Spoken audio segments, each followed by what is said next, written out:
আসসালামু আলাইকুম। জুলাই সনদ স্বাক্ষরের দিন জুলাই যোদ্ধাদের উপরে যে হামলা চালানো হয়েছে, সেই হামলা চালানোর পরে আর বলার অপেক্ষা রাখে না যে এই দেশে জুলাইয়ে যারা জীবন দিয়েছে, যারা এই দেশ স্বাধীন করেছে, তাদের ভবিষ্যৎ কি। সামনের সারিতে যারা বসেছিল যে জুলাইয়ের এই যে যোদ্ধাদেরকে এইভাবে পেটায় নির্মম ভাবে নির্যাতন করে তারপরে পুলিশই করলো, সামনে কারা বসেছিল একটু চেহারাগুলো দেখার জন্য অনুষ্ঠানটা দেখলাম। বেশিরভাগ চিনি না। এমনকি মানে যেই সব মানুষগুলো ধরেন 5 তারিখের পর আপনাদের প্রথম আমি বলেছিলাম যে এই সরকারটা আসলে ঠিক জায়গা থেকে সিলেকশন হয়নি। এটা ওয়াকা, প্রথম আলো, ডেইলি স্টার, ভারত, তাদের সিলেকশনের মাধ্যমে এটা একটা বানানো হয়েছে এবং আসিফ নজরুল এটার মূল নিয়ন্ত্রণে। তার জন্য এই সরকার চাইলেও, ভালো যারা আছে তারা চাইলেও কিছু করতে পারবে না। ভালো তো নাই, এমনিতেই নাই। এক ডক্টর মোহাম্মদ ইউনূস, উনি তো আসলে এই মানে 2 দিন যদি প্লেনে না উঠে ওনার বুড়াকে নিয়ে কামড়ায়। উনি তো এমনি ওনার বিদেশে থেকে ওনার অভ্যাস ছিল হোটেলে থাকতো, ওনার ঘরে থাকতেও মনে হয় ভালো লাগে না। তো আর বাদ বাকি যেগুলো আছে ওনার পারিবারিক আত্মীয় স্বজন, শ্বশুর বাড়ির লোকজন, ওনার গ্রামীণ ব্যাংকের লোকজন, এগুলোর মিলায় একটা পারিবারিক সরকার, এনজিও সরকার বানায় তারপরে উনি দেশ পরিচালনা করছেন। আপনাদেরকে তো বলেছিলাম, তাই না? বলার পরে আপনারা কি করলেন? আপনারা বীরের মতো আমার বিরুদ্ধে ফেসবুকে পোস্ট করলেন আসিফ নজরুলের পক্ষে। আসিফ নজরুল আপনাদের আব্বা লাগে, আব্বার বাম্বু খাইতে এখন কেমন লাগে? আজকে যদি এই উপদেষ্টা পরিষদটাকে আপনি দেখেন তো কাদের এই 15 বছর আপনি হাঁচি কাশি দিয়েছে এরকম কোন মানুষ আছে নাকি? লোক ছিল না দেশে? এই যে সাকিব আলী, তার ছেলেকে পর্যন্ত নির্যাতন করেছে শুধুমাত্র ডক্টর কনক সারারের এই টক শোতে আসার জন্য। ডক্টর এই প্রফেসর স্যার শহীদুজ্জামান স্যার দেখেন নাই চোখে? হাসিনুর রহমান ওনারে বসাইতে পারতেন না? ওই হাসান নাসির বসাইতে পারতেন না? কারোর বসা নেই। আপনারা রাষ্ট্রপতিকে রেখে দিয়েছেন। আপনাদের সংবিধান সমুন্নত রাখতে হবে। আপনারা সেই সংবিধান সমুন্নত রেখে তারপর রাষ্ট্রপতিকে রেখে করবেন। বিপ্লবী সরকার করা যাবে না। কারণ হাসিনা যে পালাবে এই ঘটনা তো ওই দিনই 5 তারিখেই হয়নি। যে এখন এক একজন এক এক রকমের কথাবার্তা বলে। ভাই আমি 19-20 তারিখে আমি ভিডিও বানাই নাই, শেখ হাসিনা দেশে নাই, আমি গাইবি আওয়াজ দিই নাই, তো শুনেছি সে চলে যাচ্ছে। তো এই আলোচনা ভিতরে হচ্ছিল, এটা নিয়ে একটা সেকেন্ড বি প্ল্যান সি কি হবে সেগুলো নিয়ে তাদের ভিতরে পুরো তারা ঠিকঠাক। হঠাৎ করে জাম করে আসা 5 তারিখের 2 দিন আগে মোস্তফা সরোয়ার ফারুকী রাস্তায় নেমে গেল, যে কিনা সারা বছর হাসিনার আর মুজিবের গুণগান গেল, হঠাৎ করে চলে আসলো। আপনার এমনিতে মনে হয় এগুলো খুব অর্গানাইজড ওয়েতে করা হয়েছে। আপনারা কিছুই করেন নাই। আমাদেরকে এখন বলা হয় দেশে আসি না কেন? চান্দাবাজের এক ভিডিও পাঠাইলো একজন, যেহেতু মানে জাস্ট টাইম ওয়েস্ট এগুলো দেখা। ভিডিও পাঠাইলো, ভাই একটু দেখেন। চান্দাবাজ কয় যে আমরা তো দেশে গিয়েছিলাম, তোরা এত দেশপ্রেমিক হলে তুই দেশে যা চান্দা নিয়ে আসছিস।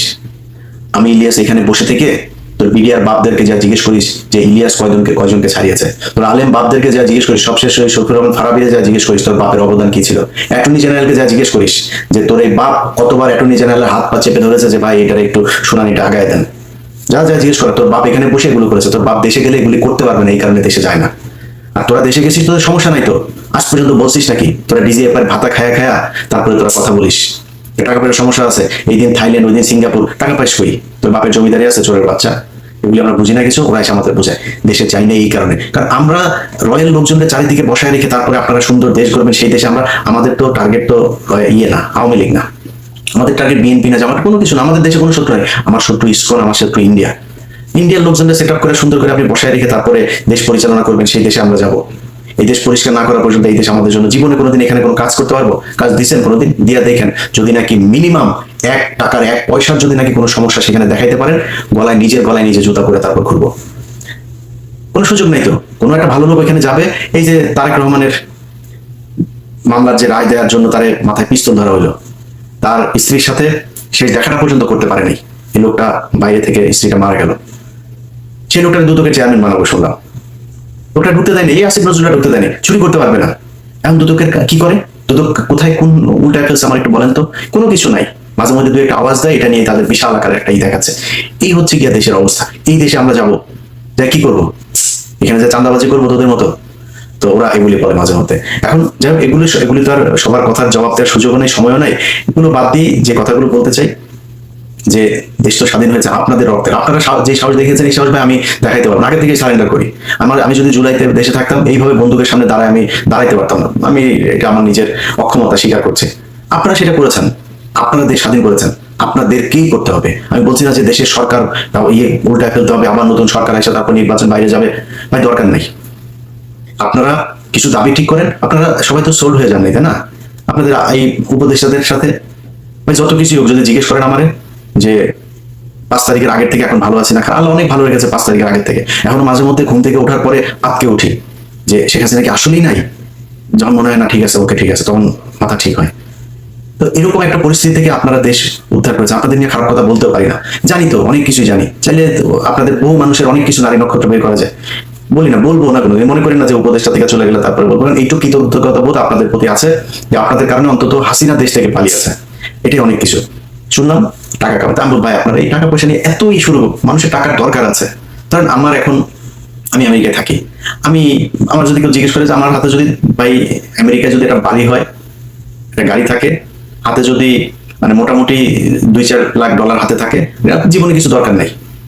এখন আমার মনে করেন যে এখন এই মুহূর্তে যা আছে, আমি আল্লাহর রহমতে যা খেতে ইচ্ছা করে খাই, মানে সমস্যা হয় না তো কোনো কিছুতে।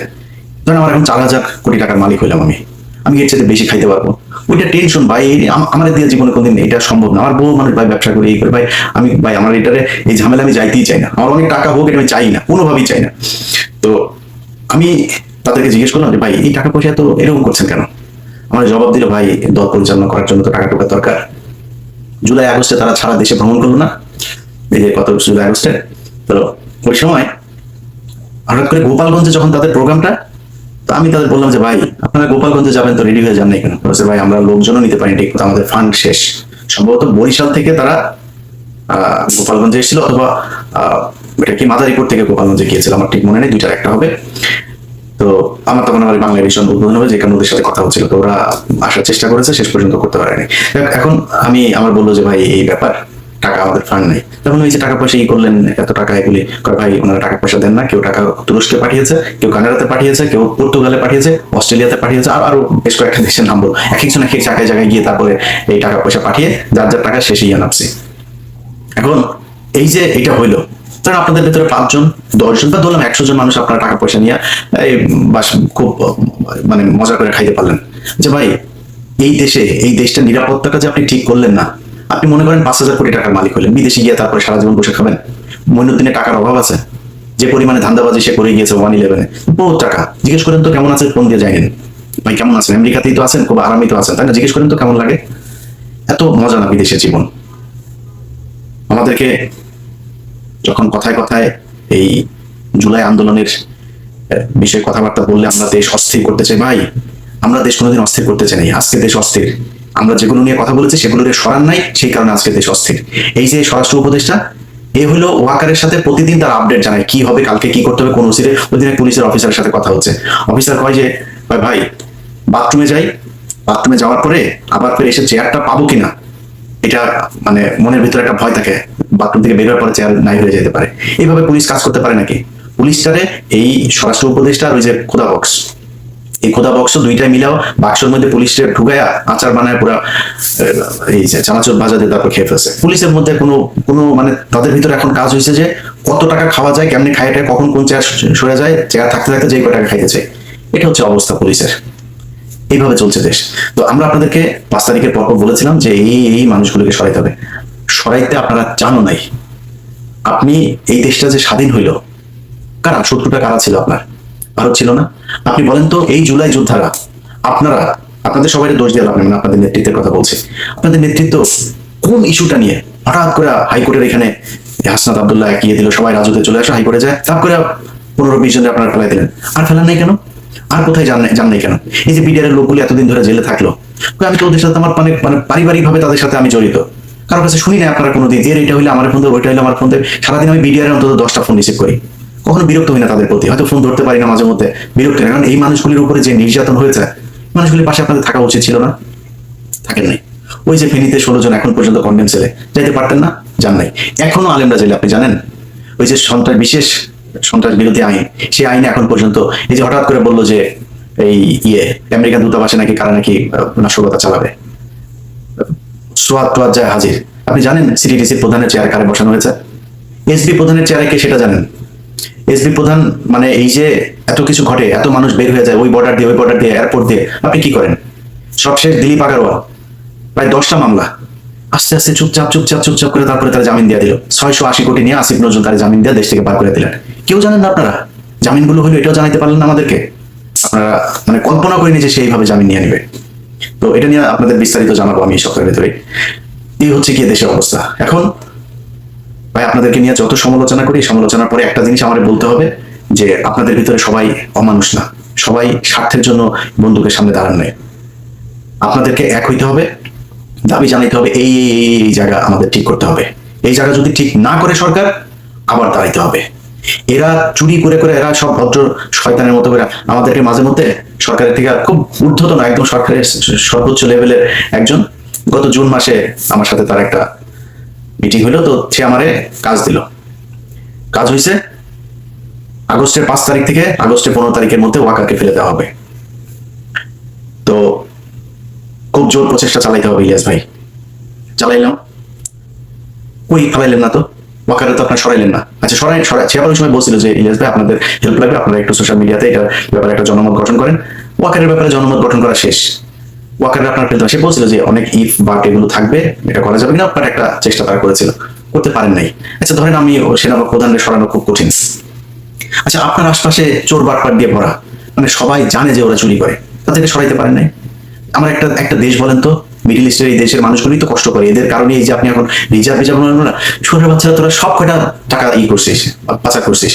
এই গত 1 বছরে শেখ হাসিনার সময়ের যে কোনো সময়ের চাইতে বেশি টাকা পাচার হয়েছে গত 1 বছরে।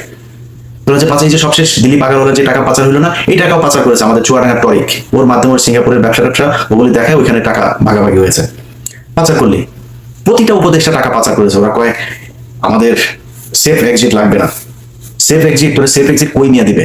তুই কই যাবি? ডিম একজনের মাথার উপরে তো গেছে দেখছিস না, ডিম পিছন দিয়া নিচে দিয়া ঢুকানো হবে। কই যাবি তোরা? কই আসবি? পৃথিবীর কোন দেশে যাবি? বিএনপি পেটাবে, আওয়ামী লীগ পেটাবে, শিবির পেটাবে, এই জুলাই আন্দোলনের এরা পেটাবে, সাধারণ মানুষ পেটাবে, জেনে যাবে ডিম ঢুকানো হবে ওইখানে। সেফ এক্সিট মারাইতে আসছিস? তোরা মনে করছিস টাকা পয়সা মাইরে এমনি খাবি, খায়া তারপরে তোরা এগুলি যা মনে চায় তাই হয়েছে। আপনাদেরকে কথা দিয়েছিলাম না যে আসিফ নজরুলের কই কই কি কি ধান্দাবাজি করে, শুরু করতে যাচ্ছে সেগুলো নিয়ে। আমার এখানে নেক্সট 1 মাসে আমার ইউটিউব চ্যানেলে, ফেসবুকে ফলো রাখবেন, দেখতে পাবেন আস্তে আস্তে শুরু হচ্ছে কোথায় কোথায় কি কি ধান্দাবাজি সে করেছে। তো এই এদেরকে নিয়ে আপনারা যারা জুলাই আন্দোলনে নেতৃত্ব দিয়েছেন, যারা যুদ্ধ করেছেন, আহত হয়েছেন, আপনাদের কাছে অনুরোধ থাকবে আপনারা এখন আলাদা আলাদা না, এই মঞ্চে ওই মঞ্চে এত মঞ্চ রঞ্জনা ভাই, এক জায়গায় এক হইতে হবে, বলতে হবে যে আমাদের এই নেতৃত্বের এই সমস্যা, এরা এই কাজ করে না, আমরা যেটার জন্য দেশ স্বাধীন হয়েছে সেই কাজগুলো করে না, বাদ ওগুলি আপনারা করেন নতুন করে। আপনারা কি জানেন যে এনসিপি, বিএনপি এবং জামাতের, আমি নাম ধরে বলতে পারি, কয়েকজন একদম মানে শুধুমাত্র তার ইটা দিতে হবে, ওই নমিনেশন দিতে হবে, তার আসন ছেড়ে দিতে হবে, এরকম এই পর্যন্ত আমি 7 জনের তালিকা পেয়েছি। আরো হয়তো বা তাদের 3-4 জন 5 জনকে হয়তো দিবে, সব মিলে সর্বোচ্চ 15 জন হইতে পারে, তাদেরকে দিবে। আপনাদের কথা চিন্তা হবে, তারা এমপি হবে, এমপি হয়ে পরের 5 বছরে তারপরে আরো কিছুদিন খাবে। এই হচ্ছে তাদের এই মানে উদ্দেশ্য, ভবিষ্যৎ পরিকল্পনা আর কি। আপনাদের পরিকল্পনা যদি সেটা না হয়, নির্বাচনের আগে আপনাদের সেই দাবি জানাইতে হবে। আপনারা জুলাই আন্দোলন করেছেন, আমি যেহেতু ভাই আন্দোলনের সাথে ছিলাম না, আমরা কিছু না, আপনারা করেছেন, আপনারাই সেটার ব্যাপারে বলতে হবে। আপনাদের এখানে কারা কারা ধান্দাবাজি চান্দাবাজি করছে, যারা জুলাই আন্দোলনের মানে বিরুদ্ধে বিপরীত দিকে গিয়ে দাঁড়িয়েছে, এই মানুষগুলোর ব্যাপারে আপনারা করেন, কথা বলেন, প্রতিবাদ করেন। একটা বড় ধরনের ঝাঁকি না দিলে এই সরকারের মানে হবে না। সেখানে যদি তার গুলি করবে, গুলি করুক। আপনারা তো গুলি কেমন, আমি আমার কথা আগে বললাম, আমার বলতে যে তুই বিদেশে বসে তারপরে করিস, এগুলো আমার বলতে পারি না, তুলে নেবে, আমার এত সাহস নাই, গুলির সামনে দাঁড়াইতে পারবো না। আমি ভাই খুব নিরীহ টাইপের লোক, আমার সাহস নাই, আগে বলে রাখি। যারা দেশে আছেন আপনাদের কি করতে হবে, সো যদি তারা গুলি করে আপনাদেরকে হাসিনা পারছে নাকি রাস্তা থেকে সরাইতে পারেনি। ন্যায্য দাবি এই দেশের প্রতিটা মানুষ আপনাদের সাথে আছে। এই দেশের সব মানুষ এখনো বিক্রি হয়ে যায় নাই, অমানুষ হয়ে যায়নি। মানুষ চোখের সামনে দেখছে যে এতগুলো মানুষ মারা যাওয়ার পরে একটা দেশ কোথায় যাওয়ার কথা, সেই দেশটা যাচ্ছে কোথায়। এখন আওয়ামী লীগ মাঝে মধ্যে বলে, দেখছিস এই সময় আওয়ামী লীগ বলার সুযোগ পায়, দেখ দেশ এই হচ্ছে ওই হচ্ছে, হাসে তারা। তো আওয়ামী লীগের লোকসানের সবশেষ বলে ভিডিওটা শেষ করি। শোন, তোদের জন্ম হয়েছে তোদের বাপের পিছন দিয়া, তোদেরকে কোনো মানুষের পয়দার যে জায়গা আছে, তোদের মানুষ হওয়ার জন্য যা যা প্রয়োজন, ওই মানুষ হওয়ার কোনো ক্যাটাগরির মধ্যে তোরা পড়িস না।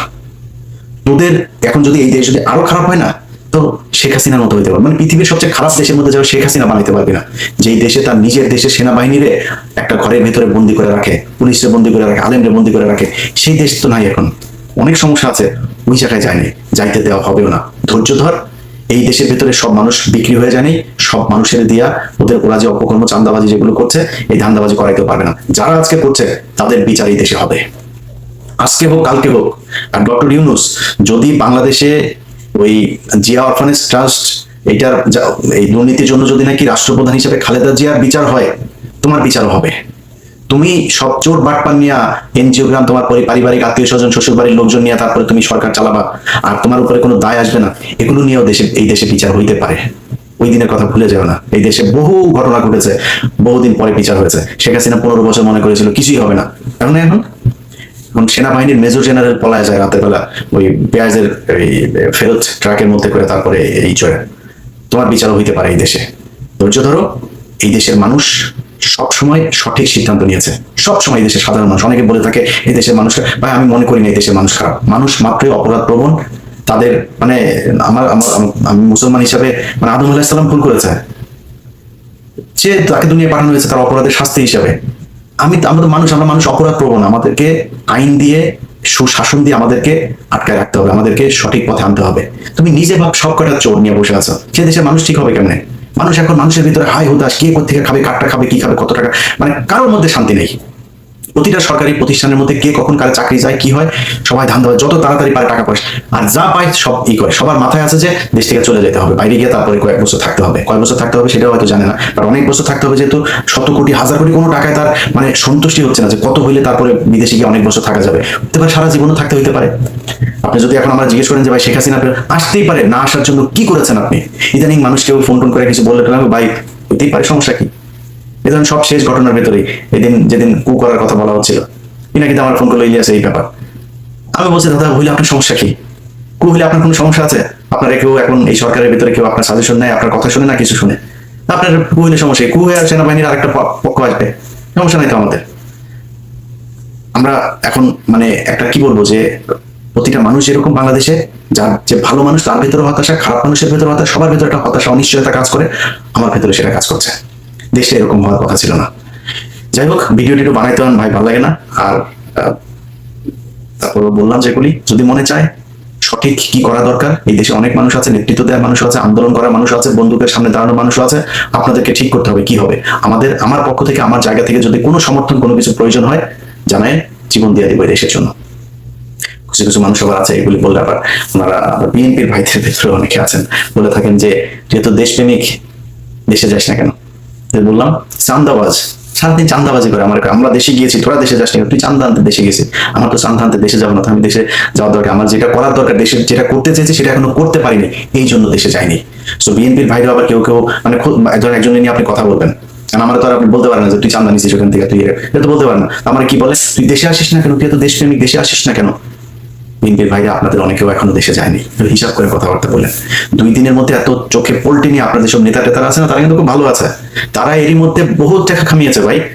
এই ছাগলের 3 নাম্বার বাচ্চার মতো পিছনে পিছনে ঘুরবেন, আপনার এই কদিন পরে মার খাবেন, পেটুনি খাবেন, যদি নাকি দেশের কোনো উল্টাপাল্টা কিছু হয়, আসলে না করুক। এত কিছু হয়ে যায় নাই রাতারাতি। আমরা গত 15 বছর পরীক্ষা দিয়ে আসছি।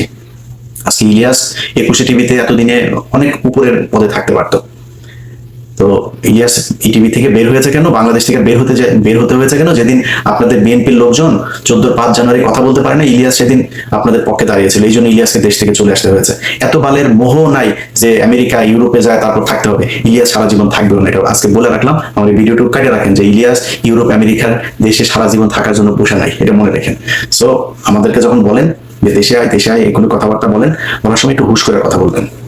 আমরা পরীক্ষা দিয়ে আসছি, বহুত বড় পরীক্ষা দিয়ে আসছে। আমাদের পরিবারের উপর দিয়ে অনেক ঝড় গিয়েছে।